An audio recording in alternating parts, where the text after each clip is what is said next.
All right, hello Pen World.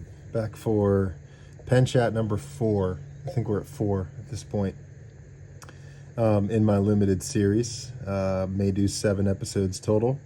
Like Mayor of Easttown, maybe we'll do a little bit more. Don't foresee a season renewal or a series renewal in the future, but we'll just roll with what we got. All right, so today I want to, well, let me say this. The first 3 videos, I talked about my collection, my current collection. So I did some reviews of, in the first video, just some reviews of pens that I have. And then 2, I did the same thing, but some pens that were not included in the first video for various reasons. Nib work, repairs, forgot, things like that. And then 3rd video, I did a comparison of flagship models and specifically the nibs of several flagship pens. And so today what I want to do is I want to talk about kind of scaling up your pen collection. So I'm going to kind of walk through some of my first pens, where I started in my collection, and then kind of how that progressed over time as I learned what I liked and what I didn't like. And so I think this will be a pretty fun video to do, and it'll walk down memory lane, and maybe it'll help you. Either if you're first starting out and you've got kind of your first pen and you're figuring out that you enjoy this, or you're like me and you have some nicer pens now, and some people, and really what inspired this, I'm sorry for my stutter, what inspired this is I saw a post on Reddit where someone went from a Pilot Kakuno to a Pilot Custom Urushi. That is retail about a $1,600 difference between their first pen and their second pen. And their post was about how they were underwhelmed by the Pilot Custom Urushi. And I think kind of the simple explanation for that is because objectively you should be whelmed by a Pilot Custom Urushi, especially going from a Pilot Kakuno, which I've never used one, but I've heard it's a good pen, good starter pen. But you should be whelmed by that difference. And if you're not, it's just maybe because you haven't kind of written with pens that are in between. And there's a lot in between a Pilot Kakuno and a Pilot Custom Urushi. Thousands and thousands and thousands of pens from all different brands and manufacturers are in between those 2 price points. So anyways, I want to just kind of talk about that, and we'll go and get started with the first pen. All right, so my first pen ever was a Jinhao. I do not know the model. My roommate in law school bought this for me on eBay. He was kind of getting into fountain pens at the time. This was back in probably 2015. He was kind of getting into it at the time and thought I might enjoy it. We both, hand wrote notes in class, and so he gave me this and showed me how to ink it up and gave me a little bottle of ink, and I think it was Noodler's Bay State Blue. And you can still see after all these years, going on 8 years later, there's stains from Bay State Blue, both in the converter and in the feed and on the nib. And on the, I said feed already, but yeah.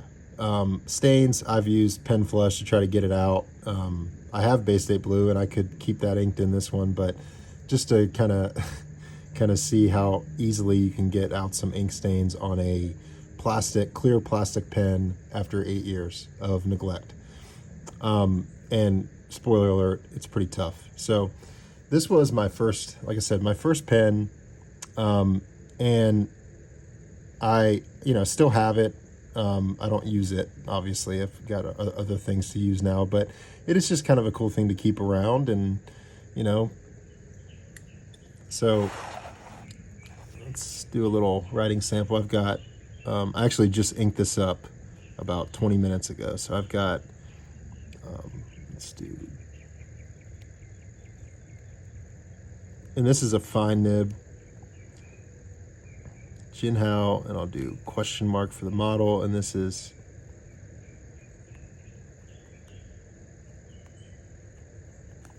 Hiroshizuku Konpeki. So this is my first pen. Like I said, I don't know the model, so I don't know what it goes for retail, but I would imagine it's probably somewhat around $1. Definitely less than 10. And this was a great first pen to learn how to fill, how to clean a cartridge converter. You know, and for me at the time, writing with this tiny fine nib was just kind of a really cool experience for me, and I used this thing pretty much as my daily writer for years, and then kind of fell out of the hobby for a while and got into other things, but yeah, so that's where my pen collection started. So now we'll go over to pen number 2. So pen number 2 is also a Jinhao. Wanted a pocket clip. This was also probably about $10, maybe $8 on Amazon. He's got some kind of,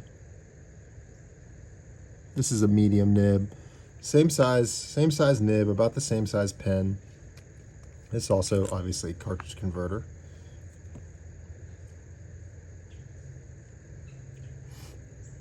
And so I got this one mainly because I wanted to try a medium. I had this, and I'll just say on this paper that I'm using, this is Taroko Designs Enigma notebook. The line width looks a lot wider than it actually is. This paper is very saturated. So anyways, I got this one because I wanted to try a medium.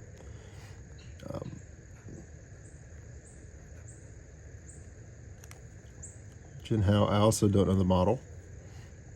I want to say it's like X100 or something for both of these, but I don't know. And I also don't know the ink. It's been a long time since I've used this one. I'm amazed it still writes. I haven't inked it or cleaned it probably ever. Or haven't cleaned it probably ever. So I'm surprised this thing still writes, but we'll just say a navy blue. This looks like Oxford blue to me.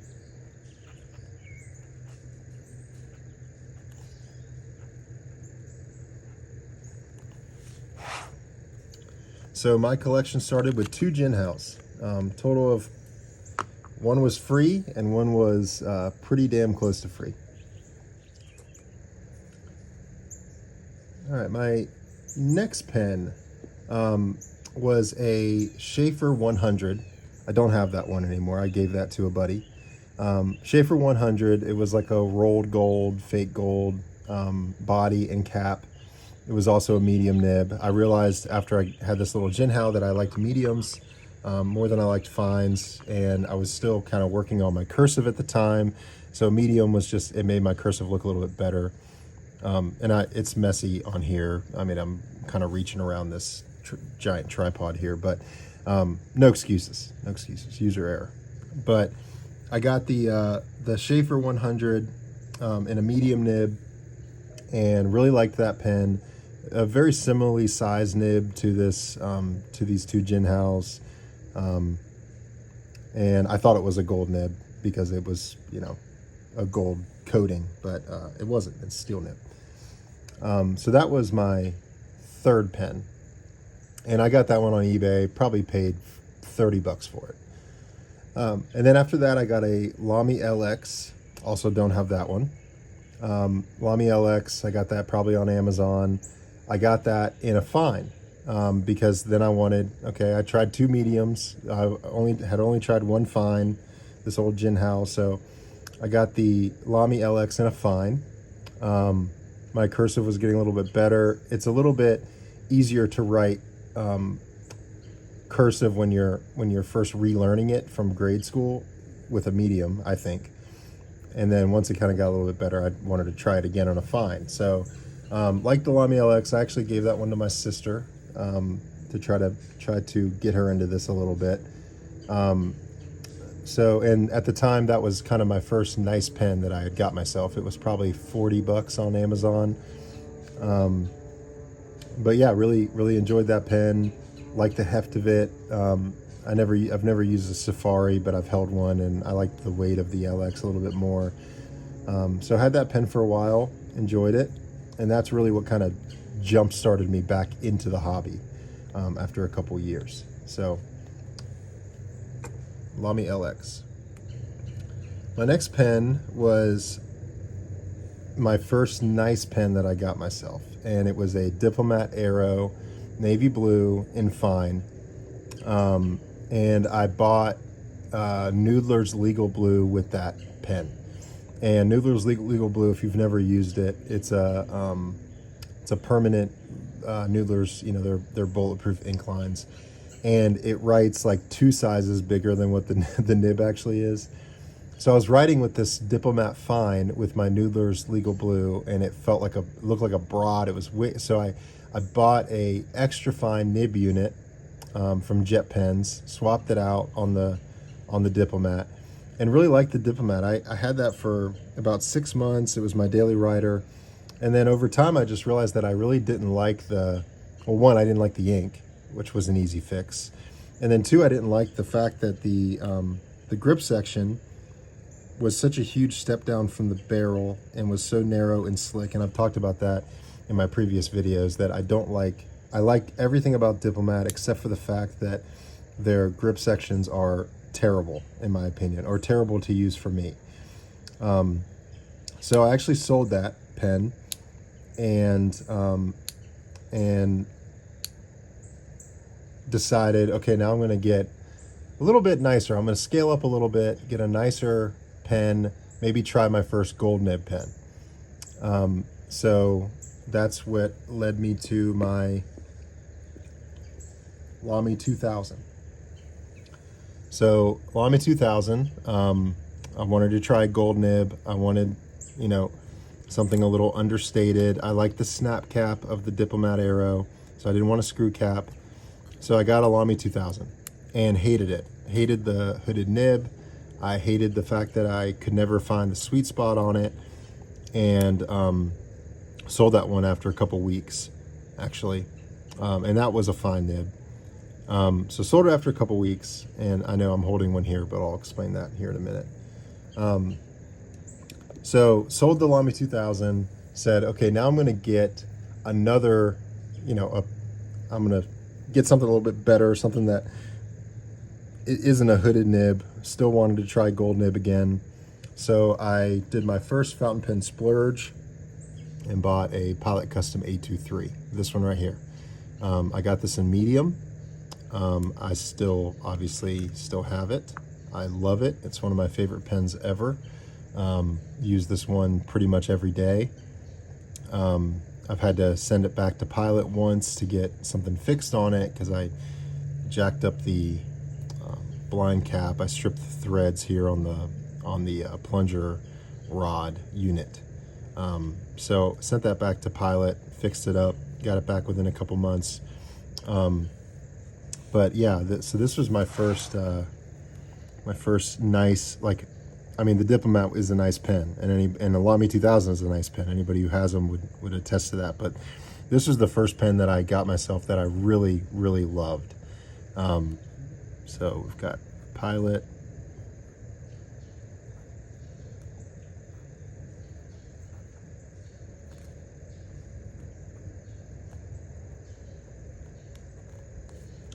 Custom 823 medium. And I have Platinum.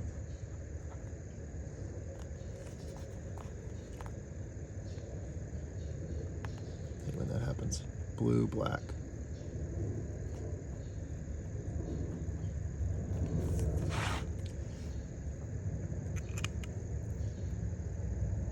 So scaled up from a Jinhao to another Jinhao,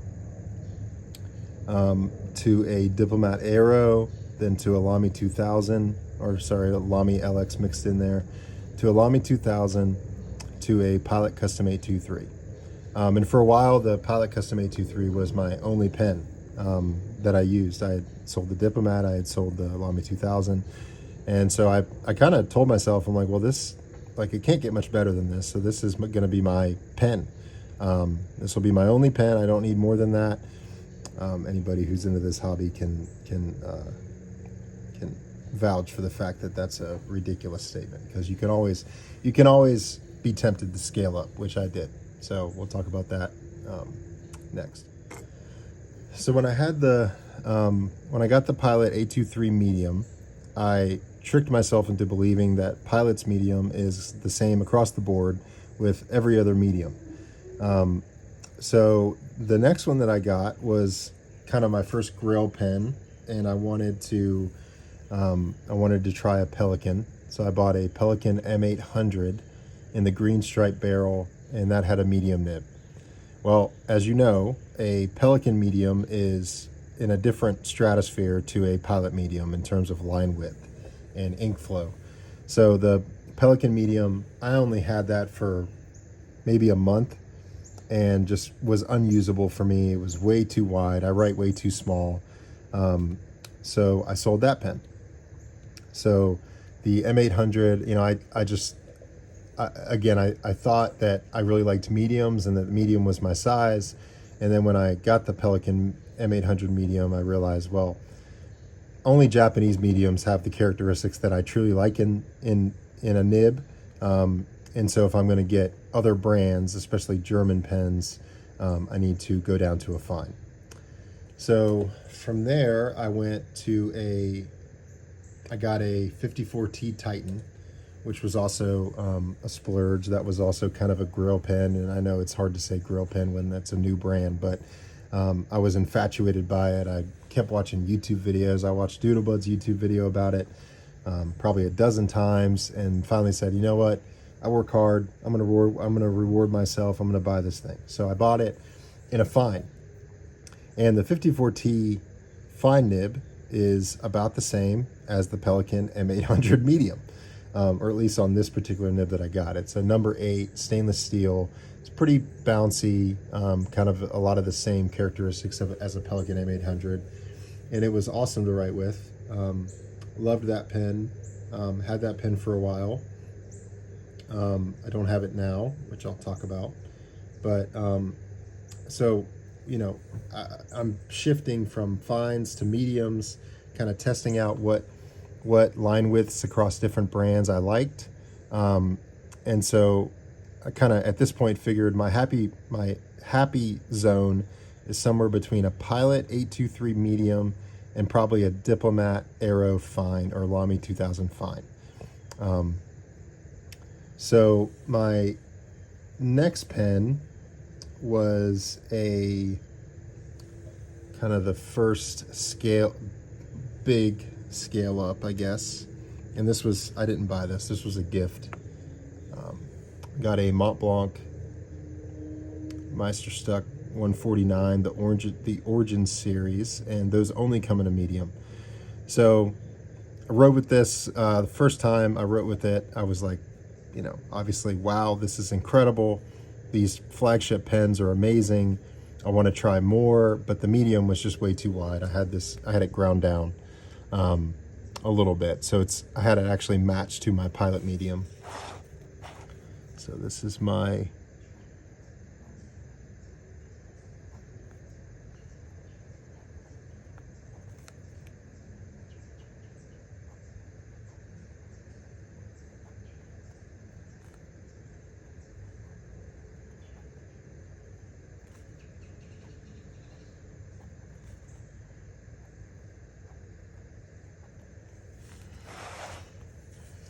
okay, so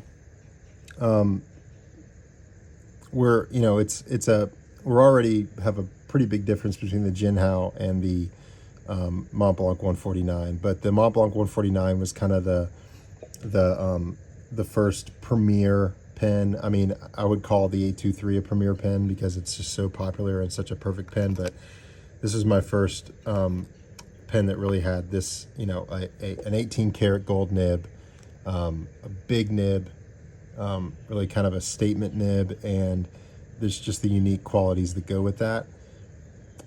This is a little bit more precise and firm, I think, than my 823 medium. So yeah, this is it's kind of the next step in my collection. So from there, I bounced around a little bit. I got a Parker Duofold in a fine, because again, once I realized that, okay, this German medium is just way too wide, had it ground down. Then I said, okay, any European pen I'm going to get, I'll get in a fine from now on. And the Duofold was really cool pen. Really enjoyed that nib. Sold that one just because I didn't really use it. I like darker tone pens anyways, and it was bright orange. So I sold that one. Really, I just wanted to try a Parker. It was the modern Parker, not the vintage Duofold. And again, I did really like it, but I sold that. So then from there, I went back to a Lamy 2000. So this is the one that I showed earlier. And I just as I got more into it and had more appreciation for fountain pens as the years went by, I said, well, let's try a Lamy 2000 again and see if my opinion has changed. And it has a lot. I mean, I really like this now. I appreciate it more. I appreciate the construction of it. I like the hooded nib. I like the fact that now I know what the sweet spot is, and I'm just better at using fountain pens, I guess you could say. And so I'm glad that I got this again, gave it another shot. And I really like the Macrolon. So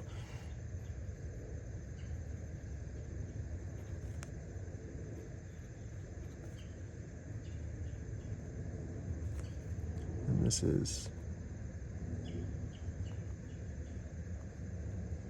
Diamine Ancient Copper.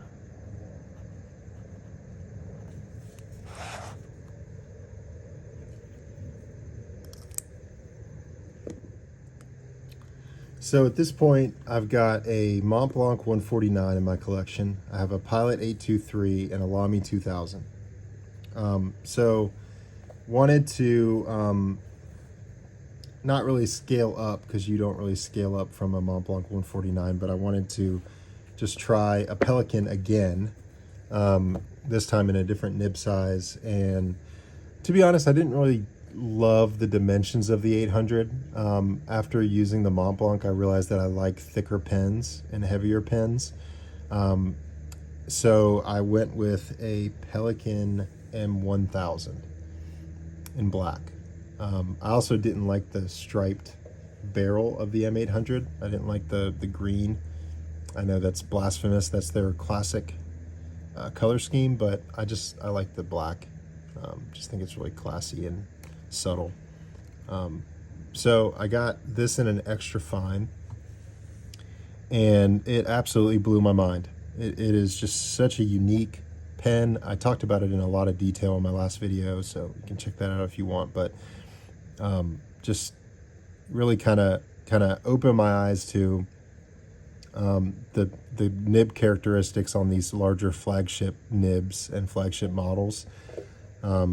So the Mont Blanc is a great writer. I really enjoy it. It's very firm. And so the Pelican M1000 is not. It's very bouncy, very flexy, not a flex, but it's just a very unique writing experience. So and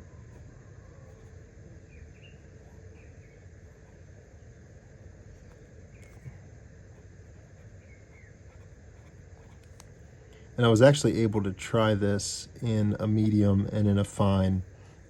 And it's so crazy that the M1000 extra fine is a little bit thinner than the 800 medium, in my opinion.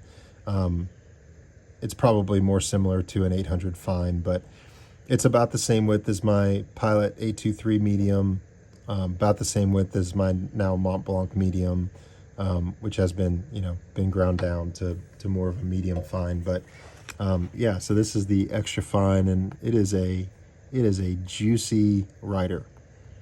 And in this I have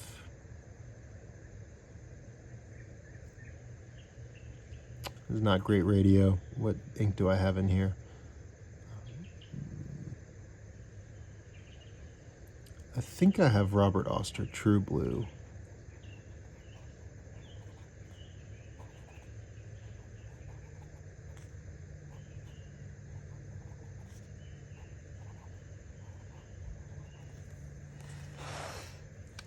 So yeah, this was kind of my first Grail pen.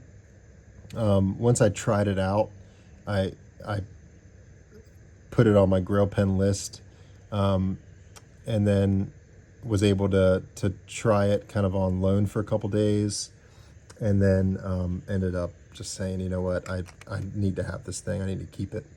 And so yeah, that was my kind of big Grail pen purchase. So then with the M1000, I got addicted to those large bouncy gold nibs, and wanted to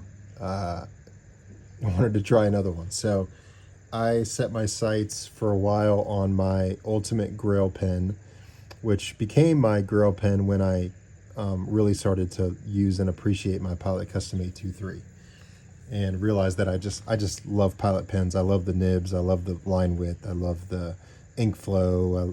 They're perfect. So I was debating between an 845, a Pilot Custom 845, and I was going to get that one probably in a medium as well.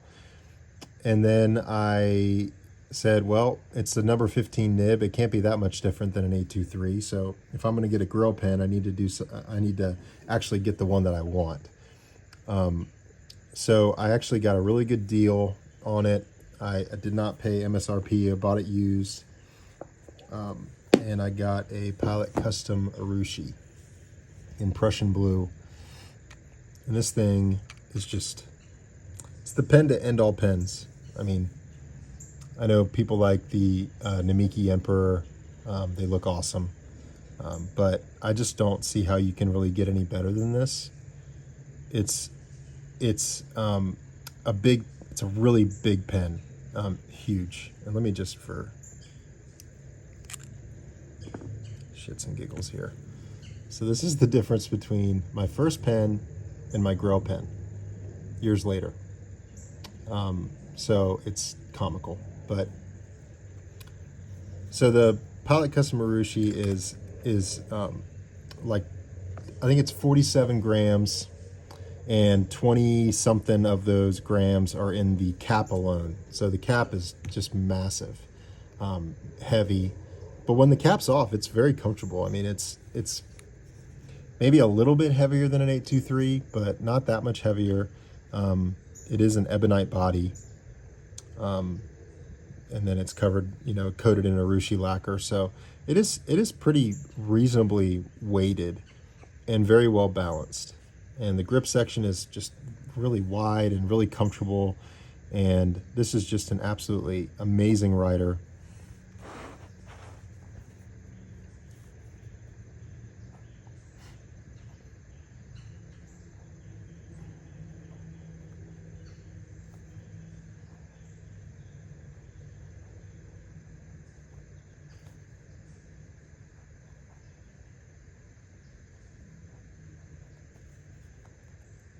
And I have this one in a medium fine.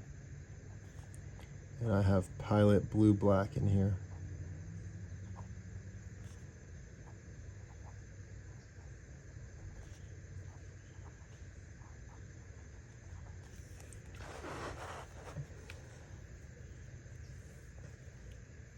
So over a span of 8 years, we've scaled up quite a bit. We've tried a bunch of different pens, a bunch of different price points, a bunch of different nibs and nib sizes, and gold nibs and steel nibs and mediums and fines and extra fines. And